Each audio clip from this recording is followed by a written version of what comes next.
Okay, so today I'll be presenting assertion-based repair of complex data structure. This is part of my thesis work at the University of Texas at Austin. So let's start. So, and as an introduction, so data structure corruptions are bugs that reduce the reliability of programs. Now, programs always use assertions to check the validity of a program. Now, what happens if if we have a violation of an assertion? Traditional approach is terminate the program, debug it again, and run it again.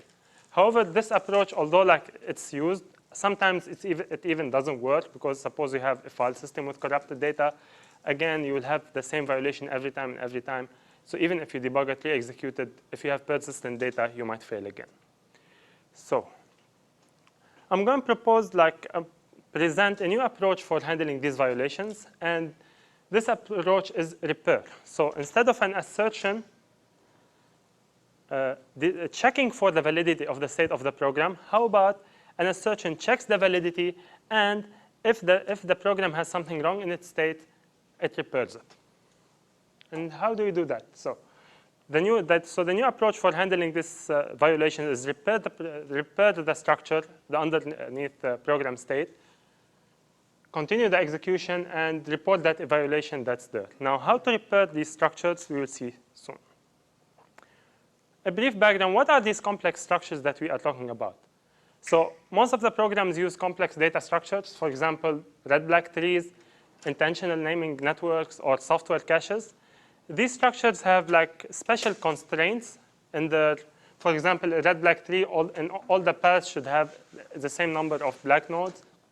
In an intentional naming system, a naming network, you should not have any cycles. In a software cache, you should have correct hash table, and you should have the correct doubly linked list to keep track of which is the least recently used item in the cache. So these complex properties are the ones that are going to be violated, and they might corrupt the program. Any violation of any of these properties might corrupt these programs. Now, what differentiates one structure from the other? Well, these are called the structural integrity constraints. And these can be grouped into two parts. The first part is the structural characteristics. For example, you can say a linked list is acyclic, or a doubly linked list should be circular. So this is all about the structure. The second part, which differentiates them, is the data characteristics. And for example, in a red-black tree or in a tree, the values of the items inside the tree should be ordered. Now, how do we check for these characteristics? Using assertions. Now, these assertions can be written, or the description of these characteristics can be written in declarative language. For example, there are lots of languages like Alloy, Z, ASML. These languages are something that use first-order logic. Or they can be written using an imperative language. And by imperative language, you mean the language that we use for our coding, for example, Java, C#, or whatever we are using. Now, how do we describe these characteristics using Java? We have a method that returns a Boolean, and it simply traverses the graph of the heap and checks for all these characteristics. Now, for example, for a binary tree of 8 nodes, so given a binary tree that has a root and a size and the left and the right element for each node, a method repOK, which returns a Boolean, simply checks for each of these characteristics. For example, if the root is null, the size should be 0. Anytime you hit a visited node, then you should return false. Anytime you hit a visited node while traversing the right branch, you should return false. Or if the number of elements inside the tree is not equal to the size value of the tree, you should return false. Now, repair performs the following. It takes this repOK description and it traverses it to see if you have an underlying tree. And if not, it will mutate the tree to repair it to become a valid binary tree. So what does repair mean? So given a structure or any program state such that, and the class invariant repOK that describes what is the underlying state, if we have not s.repOK, which means if there's a violation in the program, the repair will mutate s and will generate s prime such that s prime.repOK returns true. Now, is this the intended behavior of the program? No. But it is a state where the program can continue and might not crash because of a corruption inside the data structure. So for example, if we have such corrupt structure, so the size, we have a corruption in the size, we have a corruption in the right field over there, and 2 here. Repair will take this structure and generate that one over there. However, it might not only generate this one. There's another possibility, because who said that this node here is the corruption? Because maybe this is the corruption, and you can generate another 3 that is valid, but it's not the same one that the program intended to generate. So what are we repairing? We repair faults in the structure, and we repair faults in the data. So in the previous example, we had faults in the size member, and we have faults in the structure. So we have two things to repair, and 2 things might get violated during a program execution, which is the structure of the underlying heap and the data that's found inside. So to repair the data, we use an approach called symbolic execution. And symbolic execution, I'll give an example about symbolic execution soon. And for structural integrity constraints, we used a systematic search, which has been used for test generation. I'll also describe it soon. So symbolic execution. What is symbolic execution? Symbolic execution is a technique that runs the program on symbolic values and not concrete values. This thing has been like since the 70s, and it's been used for testing purposes because it traverses all the paths of the program and generate a condition that says to go into this path, you should have these conditions on the input. If you want to go to another path, you have another conditions in the input. For example, so let's take this simple program. If a concrete execution with x equal 1 and y equal 0 will first check is 1 greater than 0, we'll take the if statement, execute x, and execute y, find x again, check that, yep, it's -1 is not greater than 0, and terminate. Whereas symbolic execution does not consider values. It considers x and y as symbols. And it will start by x equal big X, y is equal big Y, and check. If x is greater than y, we should go this way. If x is less than y, we should go to the other path. And as it continues executing, it just updates the symbols. So if we see here that it either goes this way and ends, or goes that way and executes all the statements, when it hits another if statement, it will either go to the left or to the right. At the end, it will generate 3 path conditions in this case. If x is less than or equal to y, it terminates. If x is greater than y, however, the difference is less than or equal to 0, it will end with, it will assert false. And the third condition will terminate successfully. Why do we need these? So if a program terminates because of a corruption in a data value, and the repo case should return false. So symbolic execution will give us the condition so that repo k does not return false. Once repo k does not return false, we can generate the correct data values that will allow the program to continue. A systematic search. Now, to repair the structure S, we first execute repo k. We need to see if maybe the structure is OK. So repo k will tell us if the structure is fine or the structure is faulty. We execute repo k, and we monitor how are we accessing the fields. Once repo k returned false, then most probably a field is corrupt, and we need to repair it. Now, how do we repair this field? We look at the last field that we visited, and we modify it. How are you going to modify it? We modify it, and we re-execute repo k until repo k returns true.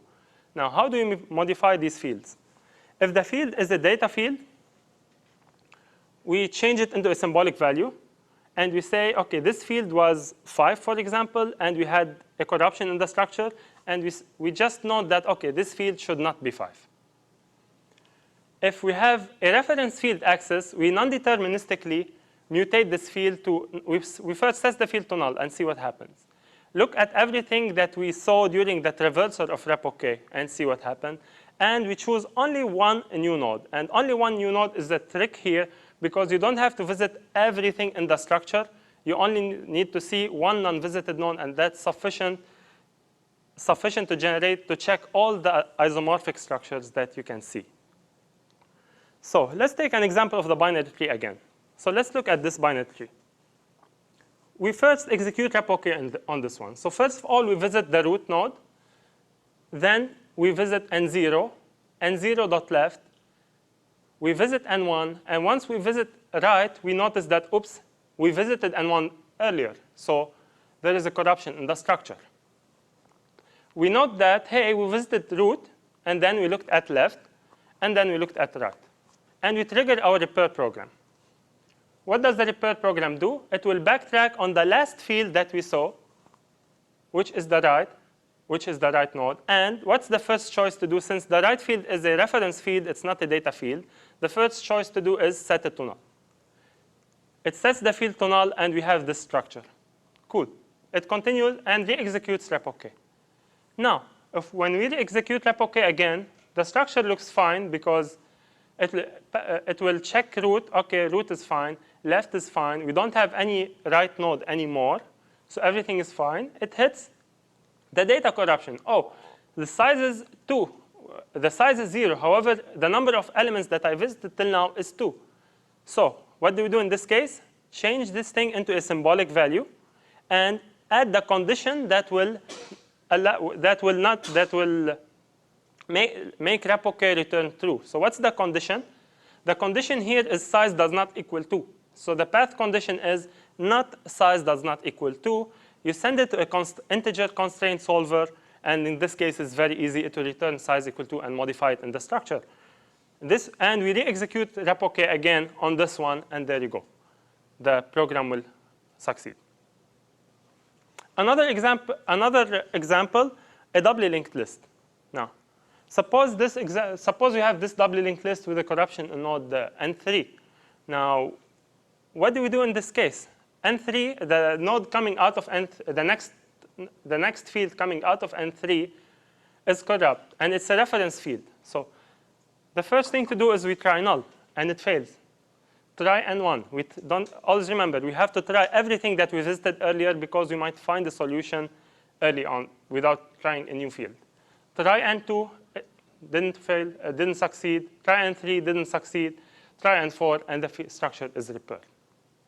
So if we keep following this approach is complete, i.e., it will find a structure for you if such a structure exists.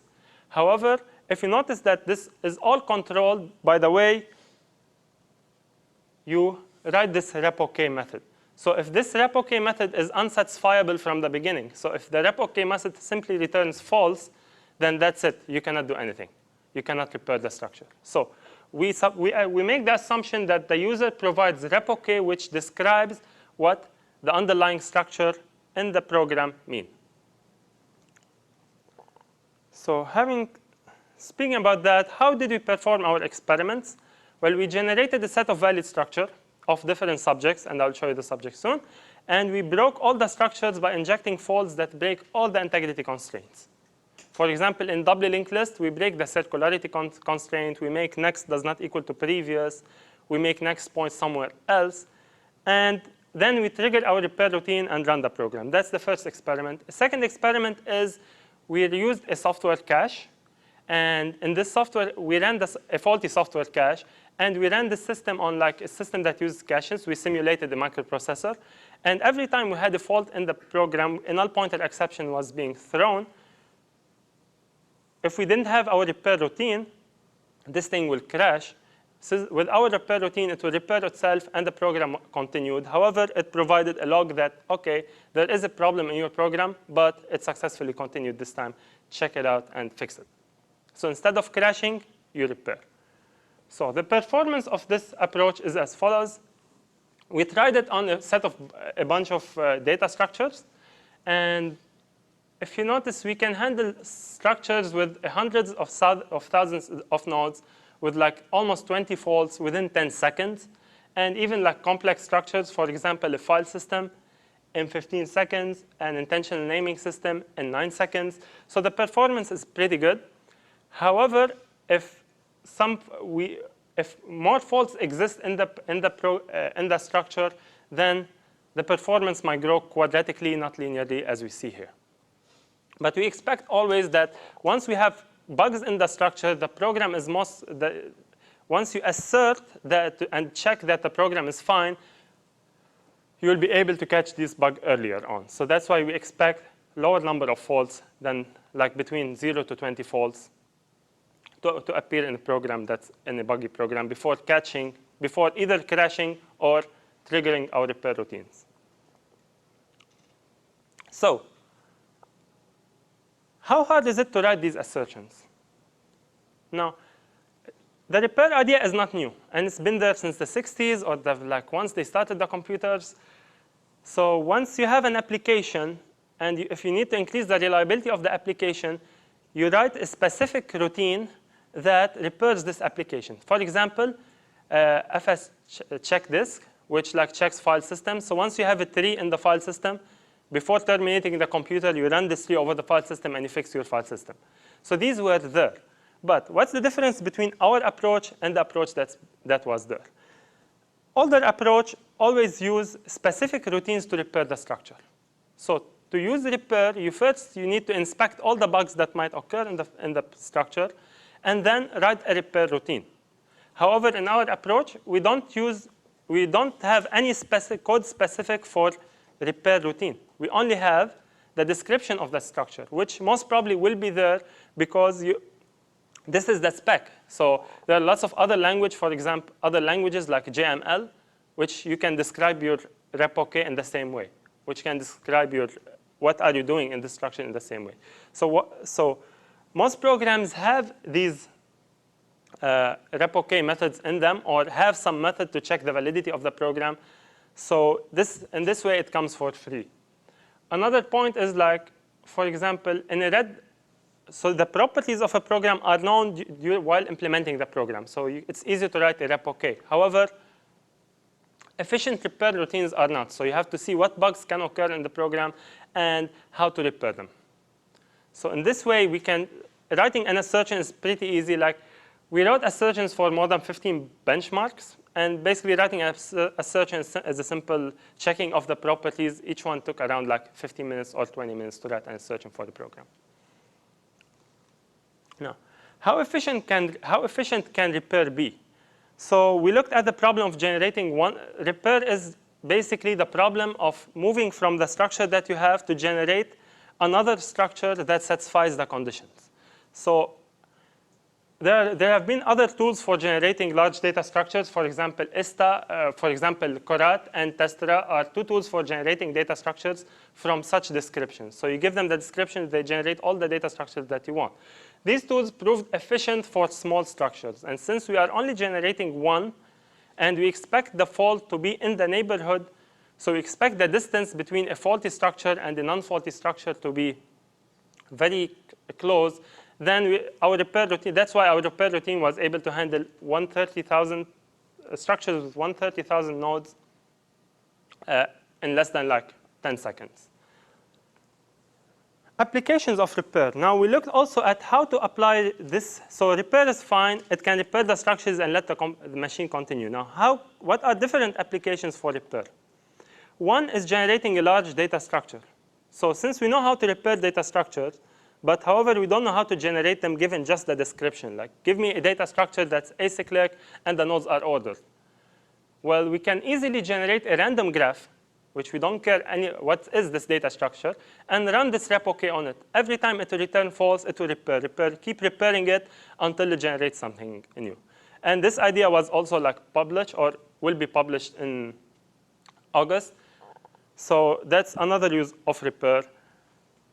Another way which was investigated by a colleague of mine, which is repairing the program. So if I know that this program, this doubly linked list is always failing because the next field is not equal to the previous field, then most probably the underlying program has the same property. And how about translating these repair actions that we do into actual Java statements and plug them into the program? So automatically generating the fix. Now, how good is this? We've tried it for simple data structure. We haven't looked at very complex data structures for this one because it's tricky. How do we know that a next field is not equal to the previous or the previous is not equal to next? Which one to assign? So it's very hard to know how to generate the Java code to repair, how to generate a fix for a bug automatically by looking at the violation. But the idea is there, so we're still investigating it. So related work, as I told you earlier, that fault tolerance and error recovery are featured in software systems long time ago. First, most of the past programs use these specialized routines. So FSCK or the IBM MVS operating system, the Lucent 5 ESS switch, which is a phone switch, also continuously use these routines. Every time, that's why it never breaks, because every time it breaks, it repairs itself and continues. Recent work in 2003 was by Dembski and Reinhardt, which are at MIT. And what they did is, instead of using Java like we did, for example, using the replicate and execute this replicate and check when will it return false, and when it returns false, repair the program. What they did is translate the program into another language. So they have a compiler that takes the program, which is written in C or C++, and translate it into another language, analyze that language, repair the structure over there, and send it back to the program. So it generates the repair routines that are similar to those that are there. So given a program, you feed it the program, it will say, OK, this program might fail here, here, and there, and these are the routines if it fails. So these guys, I think they won Best Paper Award. And the academic community liked this idea very much. So that was, again, a motivation that since they do it in declarative language, it's easy to do it in an imperative language, because usually the programmer is writing Java and not any other new language to model the system. So conclusion, what we have here is a new view of assertions. So you usually say, if you say assert rep OK, right now you check the validity of the program. However, if we say assert rep OK using our framework, it will check the program, and if it fails, you repair the program. So now we have a way to repair the program. Similarly, the same approach, the same algorithm can be used to generate data structures. So we can generate data structures to test our program, and we can inject this framework inside to repair the program in case anything missed the testing. And the biggest conclusion is assert first programming. And always write assertions to check, to describe what you are writing in the code. And like all the academic tools that are there use these descriptions to generate tests for these structures. So once we know what's this code doing, in any way, any language, not necessarily, we use imperative languages, any declarative languages like JML can be used to generate unit tests automatically. So most of the test automation, test generation is easily performed if we have a way to know what do you intend, what's the difference between the pre-state and the post-state when you call this method, or what do you expect the data structure always to be. So we expect the heap always to be in a tree-like. Once we have this information, we can easily repair the structure, and we can have more reliable systems. Now, comments on implementation of the structure, like how do we implement repair? I don't have this in the slide, but I'll describe it because I thought I'll be short in time. So how do we implement this repair? So given the Java program is translated into bytecode. So we take the bytecode, and every time the program accesses a field or a data value, we change this access into a method that we provide. So instead of f.next or n0.next, we say n0.getRepairNext, which is a special method that we provide, which keeps track of what fields did we try till now, and it can mutate the fields to apply the algorithm that I just described. So once you see a violation, we already keep track of everything that happened in the system. We can easily mutate the field to all the previous stuff that we did, or to a new thing that we expect to happen. And any questions? OK. How would this be used is this typically used in conjunction or to the exclusion of test-driven development? OK. So this, as you noticed, we don't need any implementation. So, OK, let's start by the applications of this thing. So the last slide, I talked about the application of this repair thing, which is to generate larger data structures. So there, if you need to generate larger data structure, which is somehow similar to test-driven developments where you generate your test inputs before even writing the implementation. And you don't even need any implementation to do that. However, for repair, you also don't need any implementation to do that, but still the source of the bugs is from the implementation. So if you need to use it for test generation, this is perfectly for test-driven development. And if you need to use it just to repair your program, you need the program to repair it, right? So it is like highly related to that thing, and that's how we motivated the other approach. Like we just need the declaration of the structure, and we need this rep-OK method, and there you go. We can start generating tests automatically. Okay, so this again relates to the applications of this. You said that your repairing was non-deterministic, right? Yeah. So, I mean, aren't you scared that this could lead to programs that will repair themselves 99 out of 100 times perfectly, but then 1 out of 100 times? Exactly. That's very like that's. So if I'm writing code for a Mars rover, 99 times on Earth it's going to work, and then when it actually goes to Mars, okay. So this brings us to 2 points. So first point is completeness of the algorithm that's repairing. Okay. So maybe this like Mars rover will not crash for like this 99 times on Earth, but like it will crash this one time, and the repair routine is complete. I.e., if it can be repaired, it will repair it.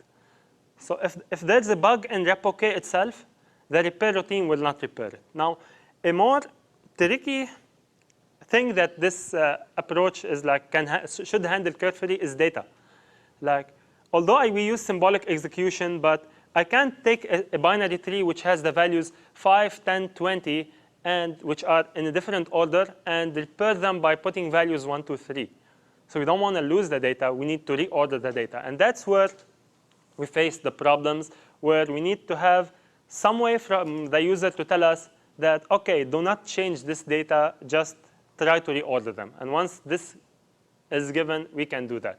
But for the completeness of repair, if rep-OK is written correctly, the program will be repaired. At least the data structure underneath will be repaired. But then, don't you risk introducing I know your program won't crash, but don't you risk introducing logical errors? Because OK, so but think of it this way. So the program expects a valid structure. So for example, assume like you have a delete method. So the delete method expects a binary tree with some values, and its output is a binary tree, but missing one of the values that you wanted to delete. So what we're doing, if initially we didn't have a binary tree, we reordered the values and we reordered the structure to be a binary tree and apply the delete. So what we're doing, we're not changing anything with the logic. We're changing the structure because you are expecting a binary tree, but you are not expecting a specific shape. So we are changing it. However, if we change data there, that will be like a problematic because you're expecting some value to be there, but it's not there. And however, sometimes if the data itself is corrupted, we can do nothing. Like we cannot generate any new data. We can isolate the data, but we cannot do anything for it. Cool. Yeah. If you're missing data or the data is corrupted, then you might just end up with like the trivial case, right? Sorry? If you're missing data or the data is corrupted, you might. Yeah, you will end up with a trivial case. So yeah. It also kind of depends a lot on how well the replica is written, right? You want like the more important assertions to come first, right? Exactly. If there's an assertion like no list must be 3 or something like that, so then that can't be repaired. Are you going to like generate a node to make sure that? Yeah, you can do that. So just add like some random. Yeah, so that's the thing. So we can take another example which we faced, which is suppose there's something happened with the reachability of the structure. So you started with a linked list of 1,000 nodes, and the corruption happened at node 9,000, and the rest of them are garbage collected. So you can't get these nodes anymore. You can't get the data. How to repair this? You cannot. But what we do is cut the linked list with the number of nodes that we have. So it is still a linked list with the values inside it and continue. Or we have a configuration which says add random nodes with this default value. But like you cannot just guess what's the next one. Now we are planning on extending it, okay, predicting what's the next value from the older values, but this doesn't meet our goal, which is trying to repair the program rather than predicting what can go there. You also said that you intercepted every method call. Sorry? We intercepted every field access. That's just one second. So you should know exactly, okay. Okay, so in this example, we need to know what is the last field that we accessed so that we start triggering it. And maybe the problem is not in the last field. Maybe the problem is in the field before that. So we have to try everything for the last field. Didn't work, go to the previous one, change it, and go back to the last field and try it again. Just to record what fields you touch, right? What field you touched, yeah, because most probably the violation in the structure is because something that you tried earlier, or something that's gonna appear in the future, and that's why we also try one single visited node. But how often do you check rev OK? Only when Okay, now, that depends on how, okay. So this is a program, okay, let me say, I will send you again the paper which we discussed this issue very much, and we have experiments on how, if we call it with every garbage collection, if the program is most probably is not gonna crash, and you check it with every garbage collection, then you have a higher overhead than if you're checking it once you call a specific method that you expect this method might be buggy, or somewhere in the program, some part of the program that you need to be very highly reliable. That's where you assert. But anywhere, you need to know when to assert, right? So the repair routine triggers when you call assert rep OK. But when to call assert, you can have a conservative approach, which you need the system to be highly reliable. So you check it with every garbage collection. In our experiment, we checked it on every time we throw an exception. The system throws an exception. We check it. And if we can find the fault from there, we catch the exception and continue. Cool. Somewhere over here. Someone had a question? More questions? I think he had a question, but he's working. Fine. OK. So that's it.